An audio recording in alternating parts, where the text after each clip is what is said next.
I was washing my face and overheard him whisper, "I can't keep lying to her." My hand halted in midair, soap in my eyes, and the whole apartment became too small for the truth. That's the moment. That sentence. I can end the story here, and half of you will be making guesses about what next. And a month ago, I would have been making the same guesses. But it's not how you think, and worse in so many ways. It's quieter. It's a reveal that keeps you unraveling it in your head, like when you catch a painting that's been hanging at an angle for a year and you can't unsee it. Let me go back. Everybody asks how we met, like it'll tell them how it'll end, like the beginning is hiding some secret code. I'd met him at a laundromat in Logan Square. I know, that's the sort of thing you only see in an indie movie, but it did occur. It was one of those cling-to-you August afternoons where heat makes the air viscous as molasses. I had overburdened one machine with an outrageous amount of clothes, because I always overestimate machines and underestimate repercussions, and the machine was this bumpy, snarling monstrosity. I was slumped against the counter, sweating and scowling at my phone, when he came over and said, quietly, "You realize that machine's gonna shoot your jeans back out at you like an upset diner, right?" I laughed. Not because it was a funny joke. It was nervous and disarming, and I felt understood, like teased lightly, not criticized. He sported this goofy smile, unruly brown hair that never stayed tidy, and fingers that looked like they actually worked, small nicks in the knuckles, thick thumbs. He showed me how to redistribute the load, which I struggled against like a kid being told to share, and then we ended up talking. His name was Caleb, he said. He lived 2 blocks from me, worked as a project manager at a green building firm, loved ancient maps and salt and pepper popcorn, had a retired racing greyhound named Luna who snored like a human. I said that I taught 8th grade art and was frantically trying not to kill the basil plant on my windowsill. A friendship that became a dinner that became a kiss surprised me with how neat it was, no fireworks, just a warm click like something was finally in the right spot. The days with Caleb were ordinary in the most addictive way. He'd make coffee in a chipped cream cup because it tastes better in this one, and I found he'd stand at the window weather watching like it was an Olympic sport. We did the Target in our sweats, the Sunday farmers market, the let's get lost on purpose and find good tacos. He remembered how I sipped my coffee without ever having to remind him again and would absent-mindedly rub circles onto my forearm as we watched atrocious TV together, as if my body could exhale with his hand. He wasn't loud about love. He didn't swamp my phone with hard eyes. He came early to my school's art fair and hung fairy lights with a patience that caused my coworkers to nudge me and whisper, "He's a keeper." He'd text me when Luna did something odd like sleep with her tongue hanging out and say, "Our child is worrying," and I'd feel this burst of joy that scared me. At night, he'd rest on his back, one hand under the head, talking about city planning and what he'd listened to in middle school and about the feeling of standing in a half-built house, imagining someone residing there. If you've ever been in your early 30s in Chicago, or, indeed, anywhere, you know what comes next. The question is a low hum in the back of your mind. My mom, on FaceTime, cool as a cucumber, so, what's the timeline, baby? My friends on their 3rd Aperol spritzes, when is he going to put a ring on it? Even the grumpy old man at the bodega, after we stepped outside with our bag of chips and bottles of affordable wine, winked and said, soon, as if he were on the team. And I laughed and joked and rolled my eyes at the world and said, we'll see, but my stomach flipped every time Caleb looked at me in a certain way. I did not want to push. I wanted him to want it. I wanted us both to want it at the same time. We moved in together for Easter. My plants in my apartment survived the move. My sense of control didn't. It's odd, folding your life into someone else. It didn't register as loss. It registered as dropping a heavy backpack I'd been trying to wear. He came home with a bamboo cutting board the first week, and I was crestfallen because it meant he saw us cooking enough to need it. We hung my painting and his maps in a configuration that took way too long and then seemed just right. We bought a rug that didn't coordinate with anything else and pretended like it was intentional. And then summer eased slowly into autumn, and something within him shifted almost imperceptibly. Not the big gestures. Not the sweetness. He still rubbed my arm and made coffee and laughed at my vice principal spoof. But he was slippery. Easier to slip away from. It started with his phone. I am not a phone snooper. I have a healthy disdain for learning things I cannot unlearn. But I saw him started flipping it over when he put it down. Little thing, huh? He also reset a new passcode. Again, okay, independence is sexy, whatever. He started taking phone calls on the balcony, which he'd always done sometimes. He paced in his conversations, like some people pace when they deliberate, yet more frequently so. He said it was work. It's always work, huh? Our apartment calmed a little bit around him in ways I could not articulate. He was soft with me, like a glass he did not want to drop. Fridays were our slothful, sink into the couch evenings. Now his Fridays were hectic. I said I'd have a drink with Mark. He'd say to us, "Look at his feet. He's getting through it with his divorce." I teased being a golf widow to men's mental health nights and kissed his cheek, and he breathed out as if in relief. He'd reek of cedar and the brewery soaps he preferred. One evening his hoodie had acquired a sweetness I couldn't place. Rose? Or maybe just a new Central Air scent at the bar. See how quickly your brain goes into detective mode? This is how suspicion undermines you. A clue and a story become married in your brain, and it's fact even if it isn't. I reminded myself not to spin. I counted our facts. He kisses me in the kitchen. He texts me when he's arriving home. He softens when Luna puts her head on his lap. He leaves his laptop open. He did not feel like a man in love with another woman, but he did feel like a man with something to say and wasn't saying it. This is what no one prepares you for adult relationships. Silence has weight. It hangs in the room like another person, a third set of footsteps you can't avoid. I didn't look for proof. I didn't rattle his phone and burst a corkboard covered with yarn. I lived. I learned to instruct 8th graders in watercolor, spilled soup on my skirt, called my sister, played with Luna at the park. I waited him out until he came to talk to me, because I wanted to be the kind of woman who allowed the people she loved to speak truth in their own time. But on one Tuesday, the fragile membrane of my patience snapped like a twig underfoot. It was around 10. I was in the bathroom, the light off, adjusting my eyes. It is one of life's little luxuries, watching the hallway light make your own shadow strange and honest. I was applying cleanser to my face, and I heard the soft slide of the balcony door. And then his voice, low-key, not to wake me or the neighbors or himself. I can't continue to lie to her. The words were cautious. They seemed rehearsed, spoken aloud to an empty room. My body tensed, became very, very still. The world narrowed down to the sting of soap in my eyes and the muffled city thrum and the beat of my heart against my ribs like it was trying to say something to me. He was on the phone. I splashed water all over my face, didn't even bother to use a towel. I crept to the door like you do when you're trying to make absolutely no noise at all, each floorboard a betrayal in the process. I waited behind the wall, to the left of the bookshelf, holding my breath thin. I know, he was saying to me, I know, Eli, but she just won't stop talking about testing cakes, and her cousin sent us this email about venues, and I'm just nodding my head up and down like that bobblehead doll. I don't know how to say to her, hey, I love you, but not the way you love me or the way that can handle all that. My stomach dropped so hard I thought I'd spent a whole lifetime's gravity in 1 second. Not cheating. Something else. More than that.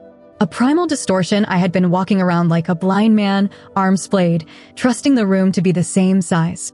Eli, Caleb's big brother. They talk every week. Caleb trusts him because little brothers trust big brothers when the world is an exam they did not prepare for. Eli had said something because Caleb's laugh raked out of him, humorless. She's so nice to me. It's not like she's done anything bad. But when she says, when we have a baby, part of me just deflates. Like I keep pretending I will wake up wanting those things just as much as she does. I wish I was so hardwired. I wish I were the man who craves the suburban lawn and the minivan and the Montessori tours. But when I envision it, I feel like I'm drowning. Heat erupted on my chest. It was not rage. It was that particular sadness that comes with hearing the acknowledgement of something you've always suspected was heading your way. We had talked about children. On our second date, half serious, half jocular. On a lazy Saturday morning, with my hair in a top knot and his palm making lazy arcs on my stomach, we joked about naming a future daughter after a Leonardo DiCaprio character just to mess with my mom. I'd taken the jokes as confirmation, as checkbox, as yes. Now he was saying drown. He went on quietly. It's like, I love her in this, you're my person in the room way. I want to be with her. I also want not to be forever bound in a package that makes me think about being small. I don't know how to say this without being the bad guy. Like, what kind of guy just doesn't want the standard package? A part of me wanted to fling the door open and scream, then hand me back my years. Another part of me wanted to press my palm to his spine through the glass and say, it's okay, you're not a villain, just tell me, tell me, tell me. He exhaled. I thought perhaps it would change. People do change, don't they? I thought perhaps when we moved in and I saw her toothbrush beside mine. It didn't. It made me happy, and also, it made this louder. I dropped down the wall onto the floor. The tile was chilly against the thin cotton of my pajama pants. There was deafening silence when he hung up, as if the apartment simply wanted to be nice and not parrot back that sentence to me. He came in, shut the balcony door quietly, and padded down the hallway. I got up scrambled and shut the bathroom door just as he went by, heart slam dancing. You okay? He whispered, not opening it. Okay, I said, flipping the tap and splashing just to create a sound that would agree with my fib. Just washing up. I lay awake with my eyes open, watching the ceiling fan cut curves into the shadows. His body was warm beside me. He slept with his mouth open, a small, ugly snore that once I had found charming. He had an arm thrown across me in sleep, a reflex, an instinct. I wanted to crawl out of my own skin. It was like keeping a secret I didn't want. It was like cheating backward. The next few days were a slow deconstruction. Not like a building. More like a snowman, good shape, built carefully, thawing inside first where the sun hits it, until one day the arm falls off and you realize it's not a snowman any longer. It's just snow. That Wednesday, in class, my student Maya, 11 going on 30, asked me if I was okay. You're always looking at your hands, she said. I laughed and told her to monitor her perspective drawing. I did still keep my hands under observation. They looked like my mother's. My mother, who stayed committed to my dad 6 years beyond the time when she ought to have gotten away because she believed love deserved endurance and endurance meant love. I loved Caleb. That was never in question. But then the word love was a knee-high fence along a cliff. It enclosed some things but not the fall. My head did gymnastics to buffer me. I thought, maybe I don't need the wedding. Who cares about cake and halls? Maybe I don't need children. A lot of women don't. I sleep soundly. My friends' children are sticky. I can be the coolest aunt in the world. Maybe we could remake Forever. My therapist would be proud of me for being flexible. I floated these concepts as trial balloons and watched them away. Some burst on contact with my real heart. Some lingered and made me feel hollow. I made dinner that night, roasted chicken thighs with lemon and garlic, and hoped the home magic would work some emotional wizardry. He placed the table with precision as always, put my napkin in my lap with a tiny flourish, kissed the air over my hair. We dined thus where the fork and the knife meet too politely. I remarked casually, Sophie's getting married at City Hall in December. He made a noise. Assuming we could take a long weekend to New York and... December's crazy, he said quickly. Then, softer, we'll see. He always said, we'll see, when he wanted to put a thing in a drawer and walk away. Later, on the couch, he traced a line down my shin with his finger, the way he did when he wanted to say something but couldn't quite think how. He didn't say it. I glanced at his face, the furrow between his eyebrows, the small pale scar beneath his bottom lip, the spot of stubble he missed under his jaw, and thought, I could stay here forever. Then I thought, I can't stay here at all. I went ahead. Caleb, I whispered so quiet I could barely hear myself. He looked at me, eyes open, waiting. Are you okay? He breathed out in a kind of deflating motion. Yeah, he said robotically. Then honestly, I don't know. His thumb kept moving, a nervous metronome. I resolved to give him a direction. Forever for you? I asked. It was the most mature sentence I'd ever spoken. He gazed at my knees. He gazed up at me and then back down. I'm bad at this, he said. I don't want to hurt you. I know that's what people say when they're going to hurt somebody. Well, I said as calmly as I could, it's sort of the only option. He swallowed. I love you, he said, cautiously, like a fragile cup he might shatter. You are my person. And also, I do not know if I am prepared for marriage. Or children. Or any of the things that go with it. I used to think perhaps I would. They say it hits you. It has not hit me. And I just hope that one day I wake up and I'll want it because I want you and you want it. Wanting you isn't fixing wanting that. It sounded different hearing him say it outright. Softer, somehow. Worse, but better. My head with that annoying habit of mentally tabbing the sentence, you are my person, a win. Okay, I said to him. Thanks for letting me know. He blinked. That's all. I shook my head. No, it's not it.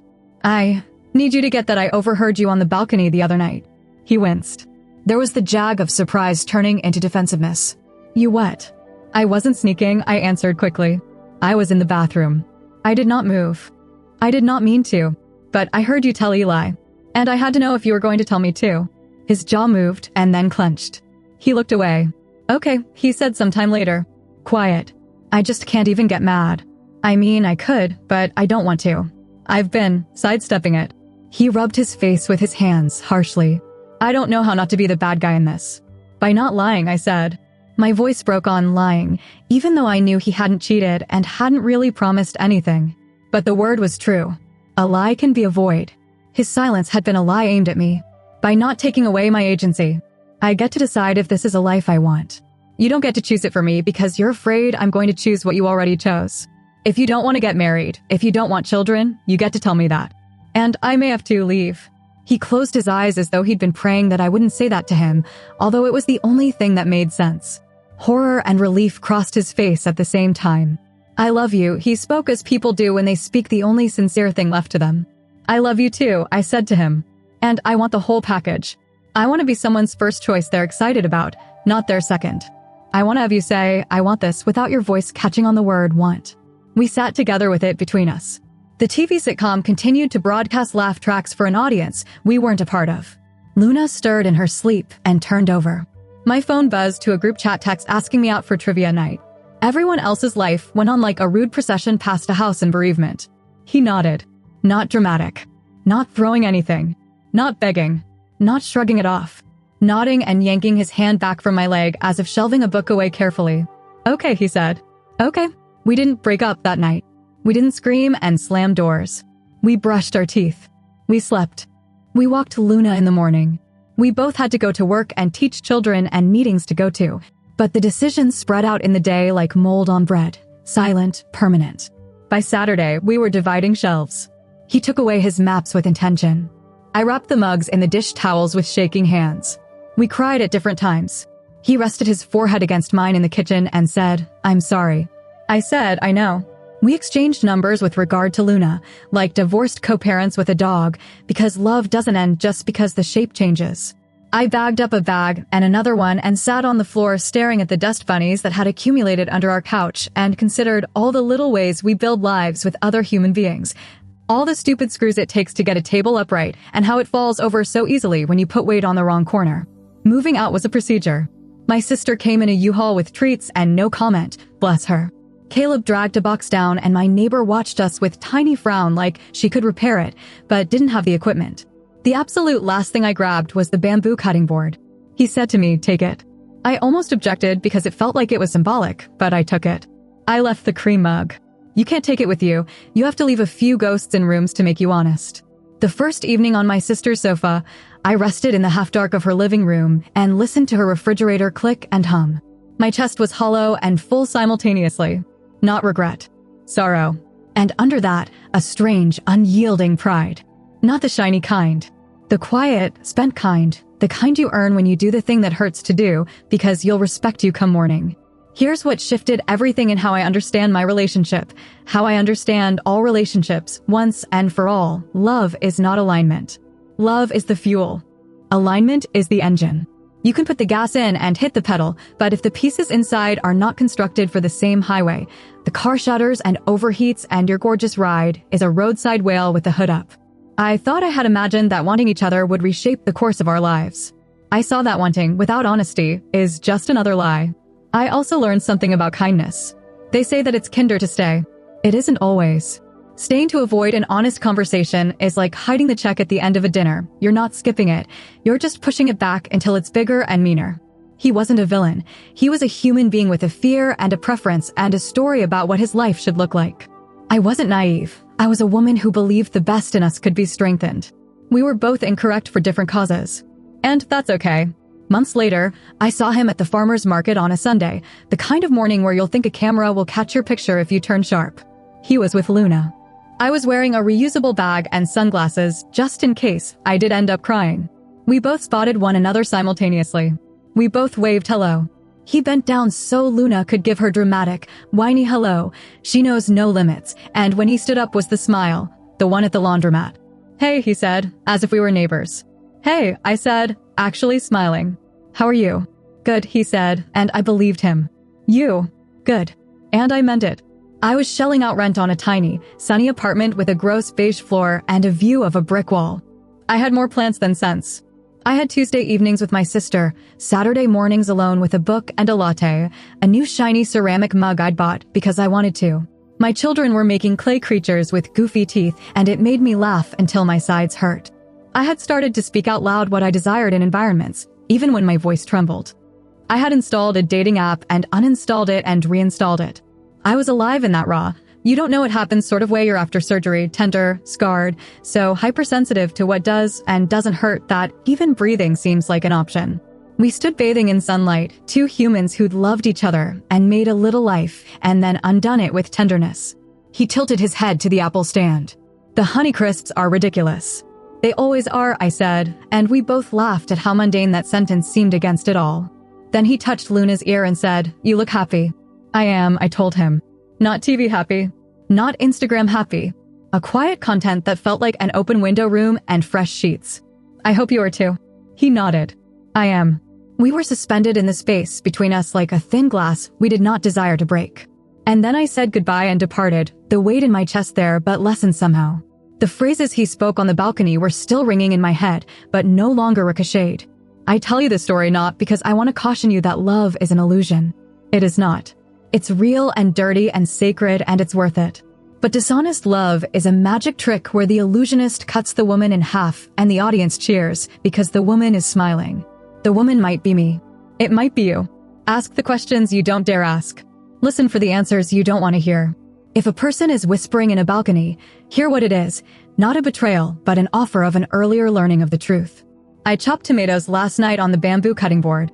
The knife snapped against the board with that deep sound, and I was standing barefoot, and the music was soft and with a candle that smelled of oranges through the whole kitchen, and I was all right. All righter than that. I felt like me. Undefined, that's the forever I want. The one where I know myself well enough not to negotiate my own deal breakers in the quiet, where the person beside me can tell me the truth knowing I won't shatter, where I can tell my truth without whispering into the dark. Undefined, even if the only ear there to catch it is mine. If you've ever experienced something like this, I'd love to hear your take on it in the comments.